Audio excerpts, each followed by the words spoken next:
Good afternoon. Welcome to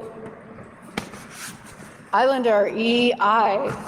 You are here to see May and Orange speak to you about infiltrating corporate intranet like NSA, pre-auth RCE on leading SSL VPNs. Before we begin, I have a couple of housekeeping things that I need to get through, and then we'll get to our presenters. Please do stop by the business hall located in Mandalay Bay, Oceanside, and Shoreline ballrooms on level 2 during the day, and a welcome reception tonight at 5:30. The Black Hat Arsenal is in the business hall at level 2.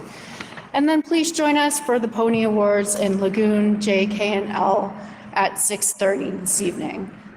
The speakers will be taking questions. When they finish, please step up to, there are several microphones throughout the room. Please step up to the microphone so that everybody can hear you when you do ask your question at the end, and they will be happy to answer them for you.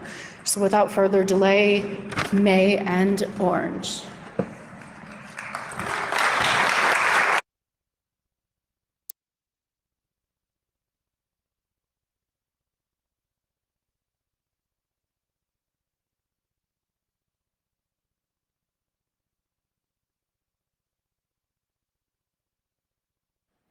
我自己站在这边算了。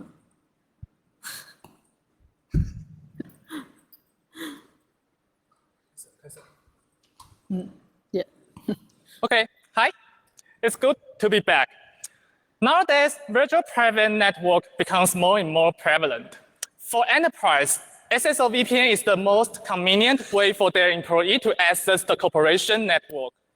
For hackers, it's also the shortest path to compromise your intranet. So today, let's take a look at how your SSL VPN could be wrong. Oh, before that, is there any NSA here? Okay, sorry for the title, yeah. Hi, I'm Orange.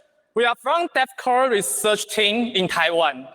I'm now a zero-day researcher and focusing on web and application security. Apart from that, I'm also a speaker, CTF player, and bug bounty hunter. Hello everyone, I'm Mei Zhang. I'm a security researcher from DevCore, and I play CTF in HeapCon and 217 CTF team. I mainly focus on binary exploitation. Here is the highlights today. We will disclose pre-auth remote code execution on both Fortinet and Pro-Secure SSL VPN. In the Fortinet case, we will show you the hardcore but reliable binary exploitation with the magic string to open the door. In the Pro-Secure, we will present the out-of-box web hacking and how we bypass the two-factor authentication on Twitter and hack into their most important server. And last but not least, we will introduce how we leverage a hidden feature to take over not only your SSL VPN, but also all of your clients. And this is the agenda. We first introduce the SSL VPN and why we focus on that. Most of the SSL VPN don't provide a shell. We will elaborate how we jailbreak the appliance and introduce the attack vectors to discover bugs. Of course, we will have case studies and demonstration. And last is the SSL VPN weaponization and recommendations. So, what is SSL VPN? Compared to the site-to-site VPNs such as the IPsec and the PPTP, SSL VPN is more ease of use and compatible with any network environments. All you need is just a browser. Because of the convenience, SSL VPN becomes the most popular remote access way for enterprise. SSL VPN are everywhere and protect the corporation access from internet exposure. They are trusted to be secure and considered as the only way to your private network. But what if your trusted SSL VPN are insecure? They will become your virtual public network. Yes, public. So that's why we focus on SSL VPN. They are important, but a blind spot. They are widely used by corporations of all sizes, but only few vendors dominate the market. According to our survey on Fortune 500, the top 3 SSL VPN vendors dominate about 75% market share. So if you find a high impact vulnerability on one of the leading SSL VPN, you can hack the planet. The most important is SSL VPN must be exposed to outside. So it must have direct intranet access. Due to its importance, even NSA is hunting for SSL VPN bugs. SSL VPN is trusted by large corporations, industry leaders, and tech giants, such as the Facebook, Twitter, and Marvel. Yeah, the logo is cool. Even the NSA use the SSL VPN. They are everywhere, but usually forgotten. Sometimes even the hacker knows your SSL VPN more. For example, we disclosed a pre-auth remote code execution on Palo Alto SSL VPN 1 month ago. We find the bug accidentally. However, while reproducing on the latest version, we failed. So we start to doubt if this is a known vulnerability. We searched all over the internet, but could not find anything related. There is no CVE, advisory, or any official announcement. Therefore, we believe this is a silent fix one day. We surveyed all over the world and find Uber suffered from this. So we report to their bug bounty program. This is not the fault on Uber. They are also the victim. We also report this to the Palo Alto PCert, but we got the following reply. They do not CVE items find internally. So that's the reason why there is no official advisory. Okay, this is fine. There is no CVE, so there is no vulnerability. Anyway, Palo Alto still assigned a CVE for that, just right after we published the story. Once we decide to research into SSL VPN, the next question is how to choose the targets. We did a little survey on leading SSL VPN. As you can see, even in the high severity level CVE, the Perl Secure and Fortinet are the most secure one. We want to challenge the mission impossible, so we put our priority on Perl Secure and Fortinet more. Perl Secure is the most famous VPN solution in the world and has the least high-level CVE. It's trusted by large corporations, service providers, and government departments. Fortinet is more used by end users and medium-sized enterprise. It's common in Asia and Europe. Both vendors have a little high-level CVEs, so our mission is to find the pre-auth remote code execution on them. So let's start hacking. To kickstart a new research is always not easy. SSL VPN is a black box and closing source appliance. They usually build their own architecture stacks from scratch and don't provide a shell to dive into. So the jailbreak is the essential step for researchers to turn the black box into a gray box. As you can see, most of SSL VPN only provide a restricted shell. So let's talk about how to jailbreak them. We are not the hardware guys, so we start researching from the virtual appliance. All the virtual appliances can be classified into the typical one and the encrypted one. It's trivial for typical one, so we don't pay a lot of time here. You can just enter the single user mode or mount the virtual disk on your box to modify the file system to get a shell. But what if the disk has been encrypted? Without the booting process, we cannot see anything. So today we will show you a trick to bypass the encryption. Here is the Linux booting process. The common way in past to break the encryption is to analyze and reverse the VM Linux kernel to get the encryption key. However, we focus on another stage. Here we give an example to show how memory forensics takes us to the win. As we know, the booting process is start from the BIOS, bootloader, and the kernel to drop the first process to initialize the operating system. In ProSecure, the initial process shows you a prompt. Press Enter to view or update your appliance settings. And once we press the Enter, the initial process spawned another process to allow you modify and view the settings. We suspend the virtual machine at this time and scan the entire memory to do the memory forensics on host OS. From the memory forensics, we observed that the spawned process is a Perl script. The name is dsconfig.pl. And it seems it can be the weak point of whole the booting process. So it's time to show the magic. We will just patch a few bytes to pop out the shell. We patch the memory and replace the dsconfig.pl to bin sh. Once the modification is done, the only thing we need is just press the Enter.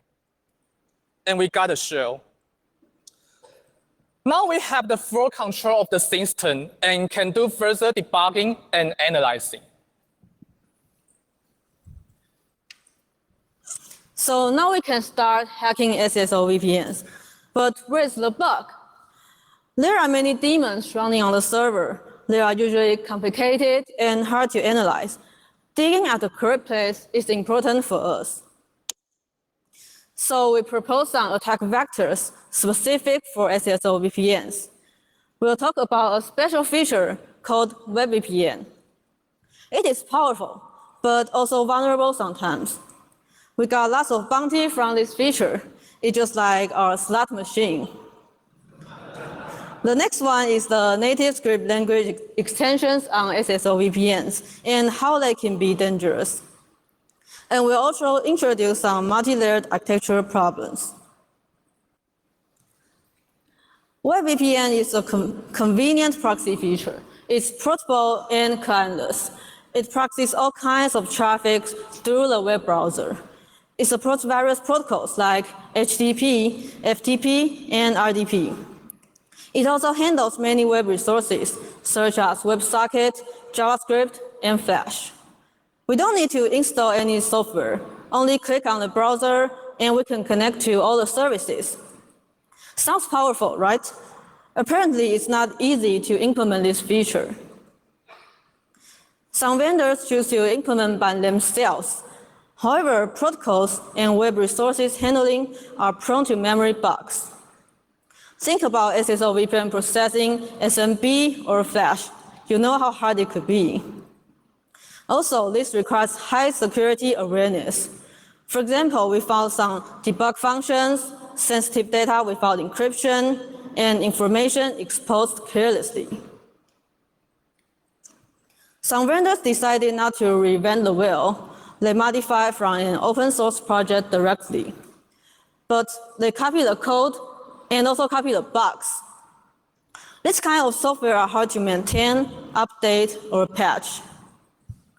Or some vendors choose to call existing libraries, but the vendors are often neglect to update these libraries. We found libcurl and libxml from over 10 years ago. Implementing Web VPN is really not easy. This is the most serious attack vector we found on the SSL VPNs. During our research, we found that most SSL VPNs have their own native script language extensions, like PHP extensions written in C or Perl extension written in C++. Vendors like to use this extension to do encoding, decoding, and other operations to improve efficiency, and which may be vulnerable. And it's prone to type confusion between different languages. As we know, string operation is always difficult for C, like buffer size calculation, dangerous functions such as string copy, or misunderstood functions. For example, do you really know how the return value of SMPrintf should be? Can it exceed the buffer size?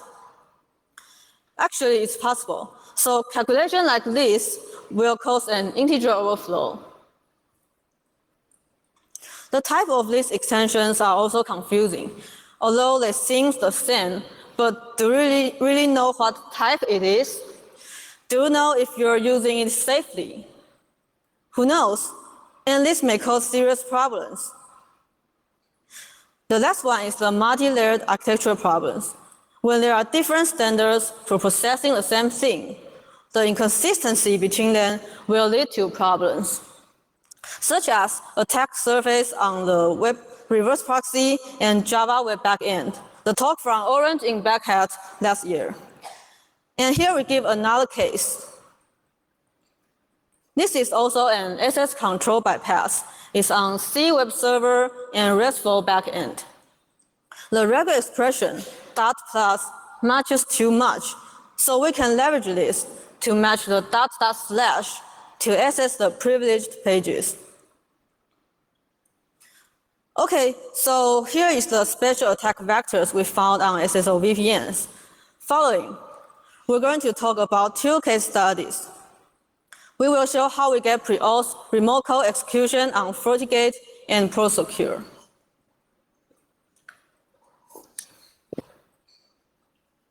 Here's a disclaimer. All the CVs mentioned below have been reported and patched by Fortinet, ProSecure, and Twitter. So please go update your SSL VPNs as soon as possible. The case one is FortiGate. We first jailbreak the FortiGate and look into the binaries. We tried to list the binaries in /bin and found there are all symbolic links pointing to /bin/init, just like this snapshot.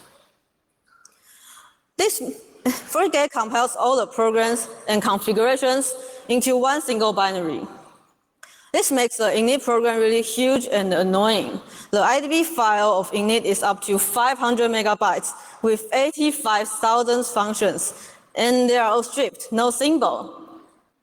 It contains plenty of function tables to manage each program, including the web daemon. Through our investigation, we found the web service is modified from a patch, but it's a patch from 2002. So the web server running on your SSL VPN is actually as old as your grandmother.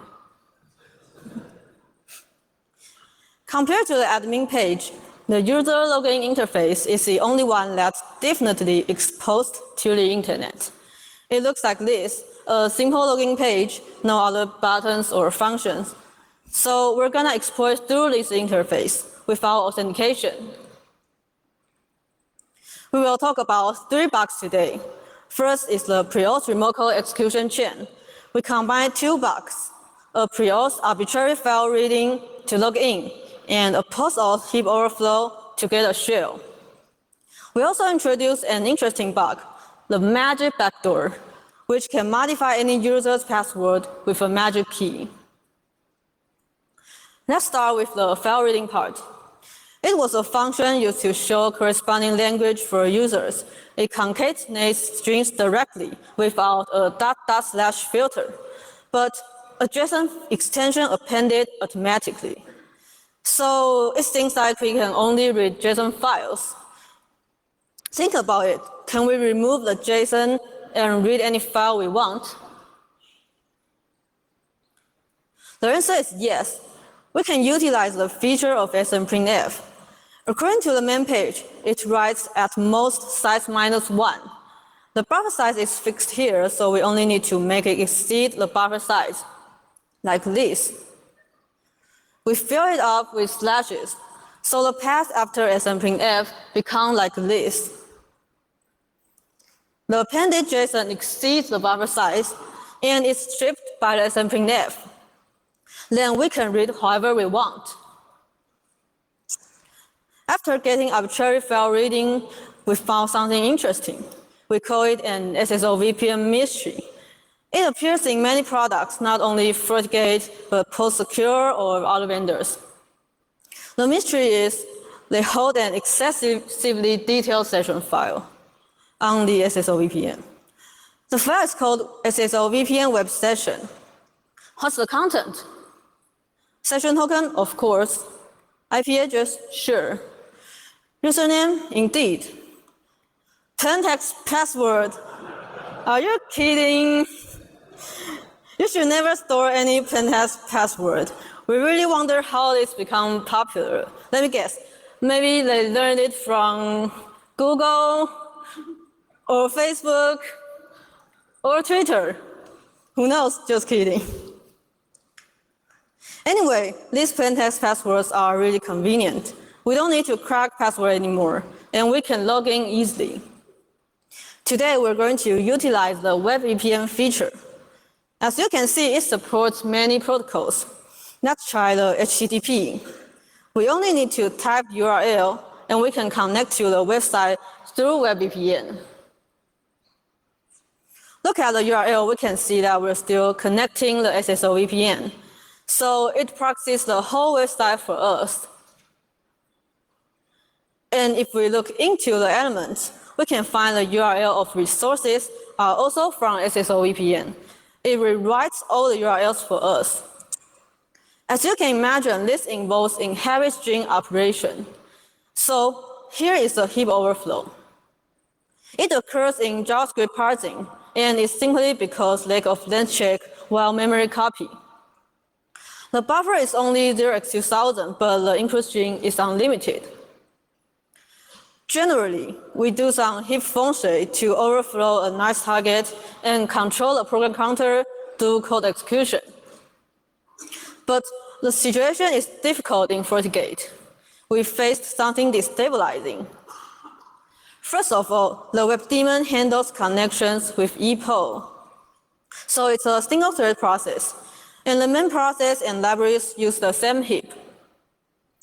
It means all the memory allocations of all the operations in all the connections are on the same heap. So the heap is really unstable. Moreover, there are some operations regularly triggered. They interfere the heap arrangement and it's uncontrollable. Therefore, we cannot arrange the heap allocation carefully. That would just make a mess. And there is something even more ironic. Apache implements an additional memory management, so there's no free until the connection ends. We cannot arrange the heap in a single connection. The allocator also limits our export. It's called JEmalloc. It's centralized small objects. It calls a block of allocated memory a region, and then maintain these regions in a ROM with a bitmap. This effectively reduces the interference between small and large objects. It also limits our target options. It's hard to put small objects nearby our buffer. So we're stuck at that time, and therefore we started to fuzz the server, and it crashed. And we almost control the program counter. And yeah, this is why we love fuzzing. We crashed a function table pointer in an SSL structure. This structure stores information of each connection. It's used for connection handling and is an ideal target for our heap exploit. First, every new connection allocates an SSL structure, so we can trigger it easily. And its size is close to our JavaScript buffer, and therefore it can be placed nearby our buffer with a regular offset. The most important is it has some useful structure members. It contains a function table pointer called method, and this is how we triggered the crash. But we found one even better. It's a function pointer called handshake function. With this, the exploit can be much easier. We don't need a whole function table anymore. we only need a function address. All the connections are on the same heap, so we can mess up connections and overflow the SSL structure. So we send lots of normal requests and attack the server with an overflow request in the meantime. If we look into the heap, there may be several SSL structures on the heap. For example, here are 3 SSL structures for 3 connections. And the SSL structure is like this. Some basic information and function table.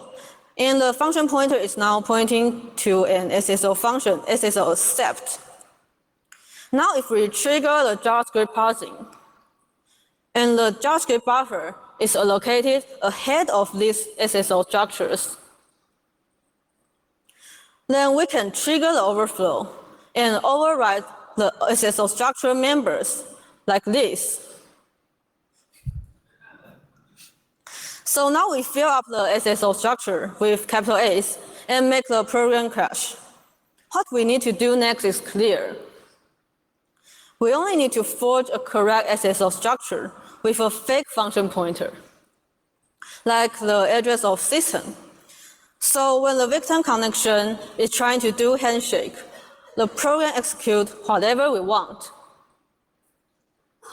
Anyway, the heap is unstable, so we need to send fuzzy connections to meet the condition. The server may crash sometimes, but it's fine. FreeGate has a reliable watchdog. We just need several attempts, taking about 1 to 2 minutes, and get a shell. So this is the whole details of how we achieve remote code execution.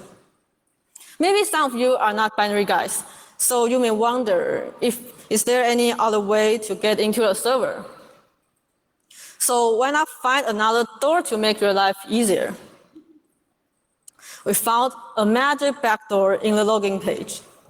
This function was originally used to update outdated password. However, they failed to authenticate. So we can simply use this secret key, which is called magic, to reset any user's password. Now we're going to demonstrate how we pop a root shell from the only exposed HTTPS port.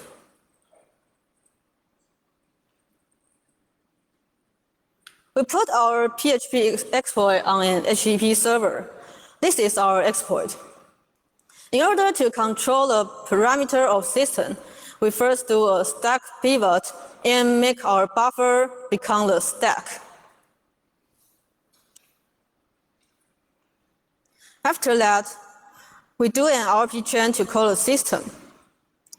And here is the reverse shell command. We use Python to build a reverse shell. And we concatenate these strings to overflow the SSL structure.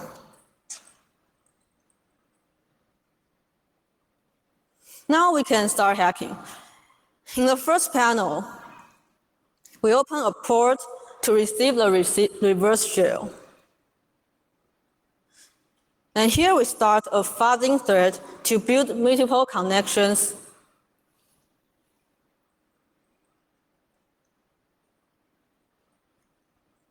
Then we attack the server. We first try to leak username and the plaintext password from the web session. As you can see, we found a username May. And password, this is password for May. We can use this account to log in and make the SSL VPN proxy our PHP exploit. We only need to wait for a few seconds.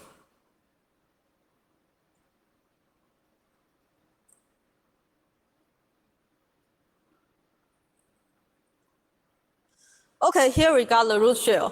Thank you very much.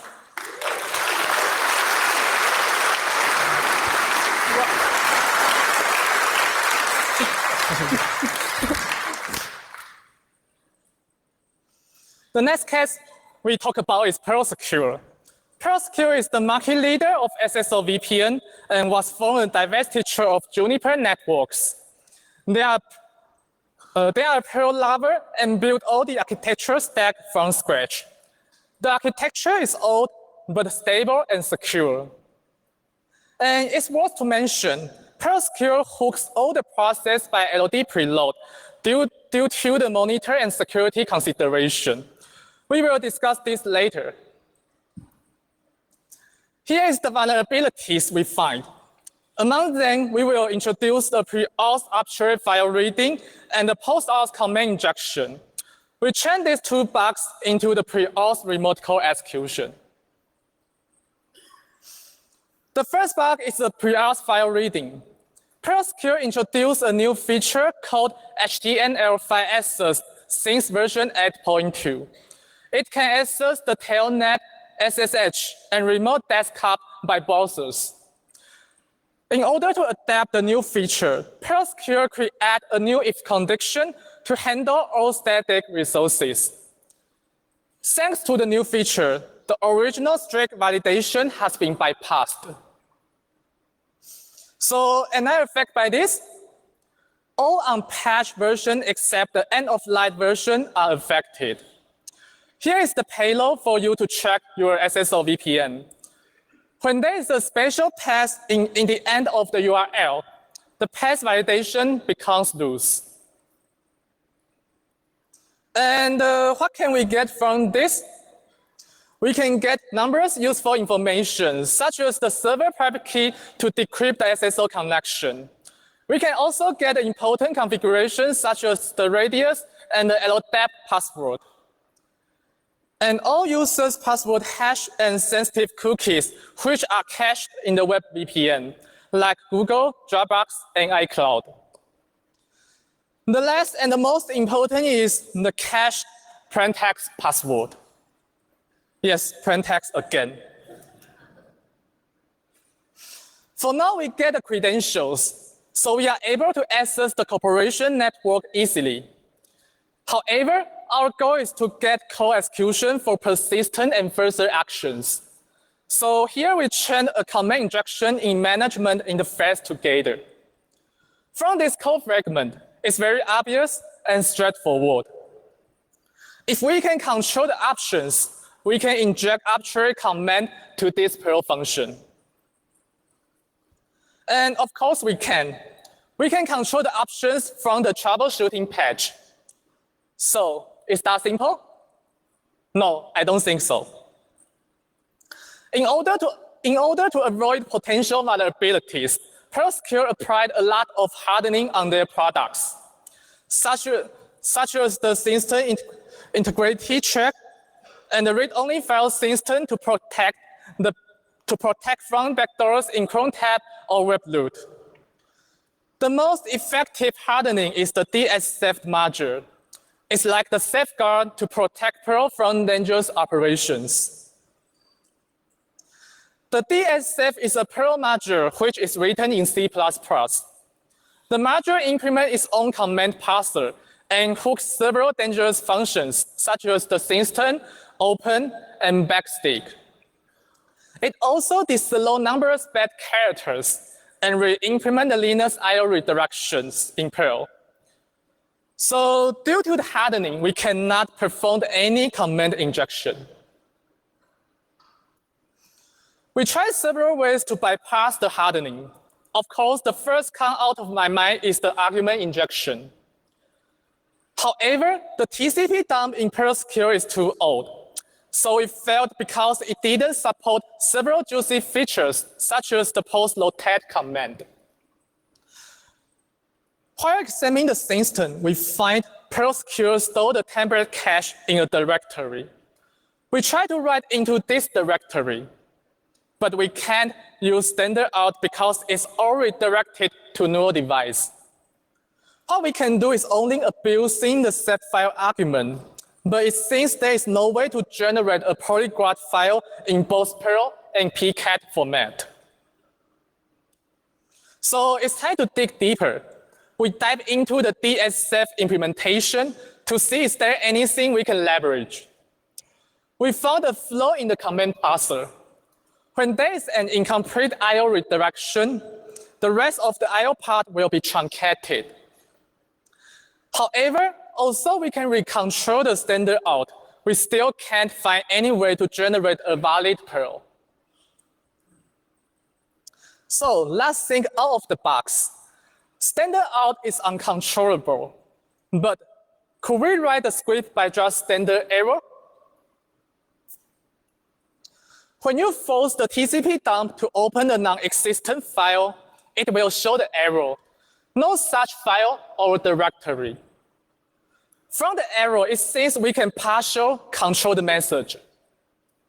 We try to pipe the standard error into Perl, but we still get nothing.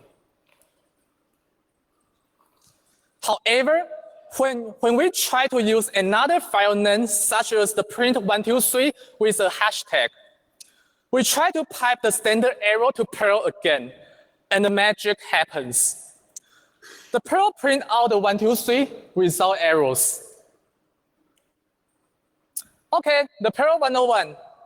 Perl supports the goto label. So the TCP dump with the colon becomes a label in Perl. And we use the hashtag to comment the rest of the part. So the standard error becomes a valid Perl now. This is our final exploit. We will explain the payload one by one. The first is to make the TCP dump open a non-existent file. The file name will be part of the error message in standard error. And then we redirect the standard error into the cache directory. Here we name the file as setcookie.html.ttc. The last is the incomplete IO symbol. This symbol abuses the command parser to ignore the rest of the IO redirection. Once our standard error has been written into the cache directory, we can just fetch the corresponding patch to execute our command. By training these two vulnerabilities, we can get a reliable pre-auth remote code execution. We have reported all of our findings to Perl Secure pcert, and this is the response from them. They fixed all the bugs within a month. The reaction is very quick and professional. It's a great time to work with Perl Secure. They are such a really responsible vendor. After Perl Secure released all the patches, we kept monitoring the internet to see the large corporations' response time. Twitter is one of them. They are known for their bug bounty program and nice to hackers. However, it's not good to exploit one day right after the patch released. So we wait 30 days for Twitter to upgrade their SSL VPN. This is the Twitter SSL VPN. It's just a simple login patch. From the reconnaissance, we know the last time Twitter upgrade is in last December. So Twitter is likely vulnerable.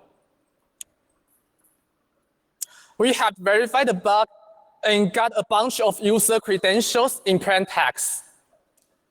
However, we encountered some problems while trying to pop a shell from Twitter.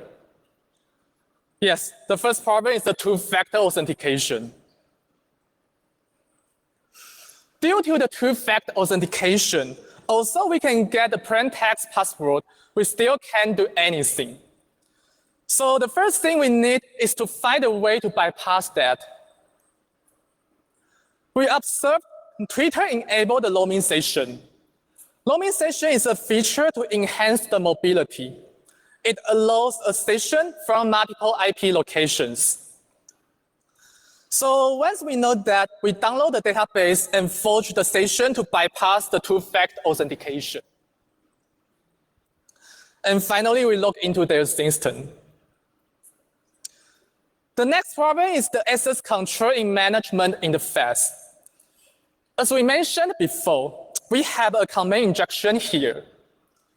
However, for security consideration, most of the corporations disable this interface on public. So we need to find another way to access the interface. Here we leverage the Web VPN feature again to connect to itself. It's just like the SSRF.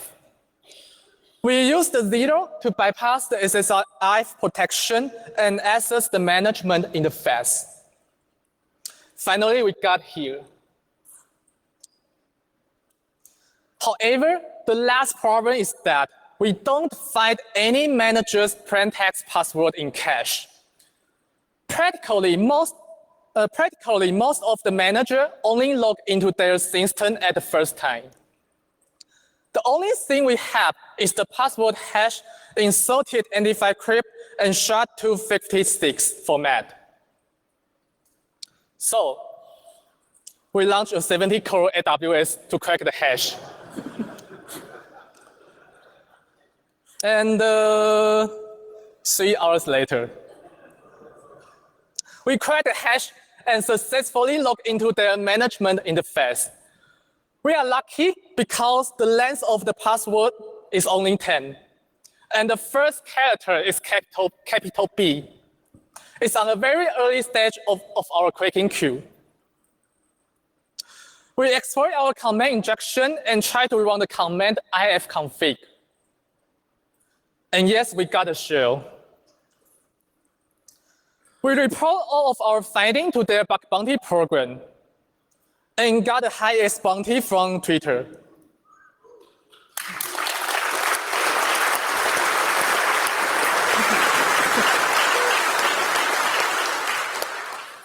Also, we cannot prove that. It seems this is the first remote code execution on Twitter. Okay, the last is the bonus for you. Our company, DevCore, provides the most professional rating service in Asia. So let's talk about how to make the rating more red. In a rating operation, the personal computer is more valuable. So in order to take control of all the clients, we need to weaponize the SSL VPN. There are several old-school methods before, such as the waterhole attack and replace the VPN installer. But here, we propose a new method. It's the Logon Script. Logon Script is a feature in almost every SSL VPN. It can execute corresponding script to mount the network file system or change the routing table. So here we will show you how we compromise all the VPN clients.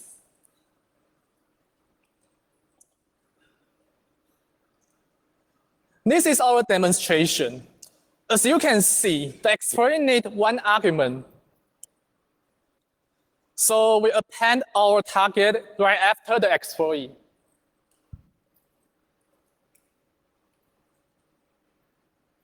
Here we got a username and hash of admin. Although we could not find the plaintext password, we can still change our cookie to the session ID of admin.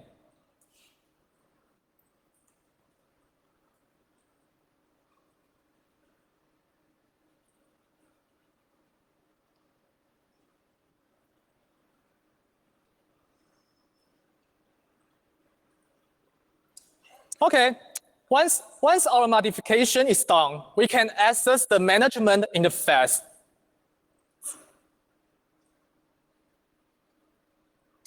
And we had become the admin.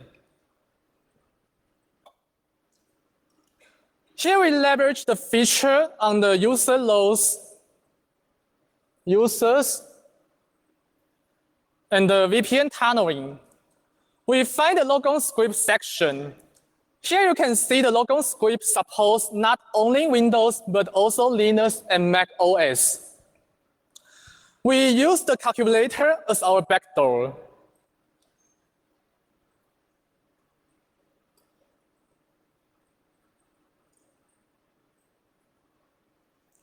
Okay, once our modification is done, we change to the laptop of our victim.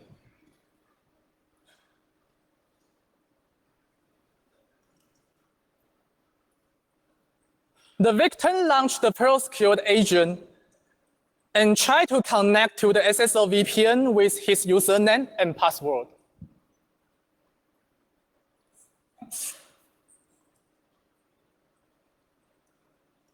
Once the connection has been established, the calculator will be popped automatically.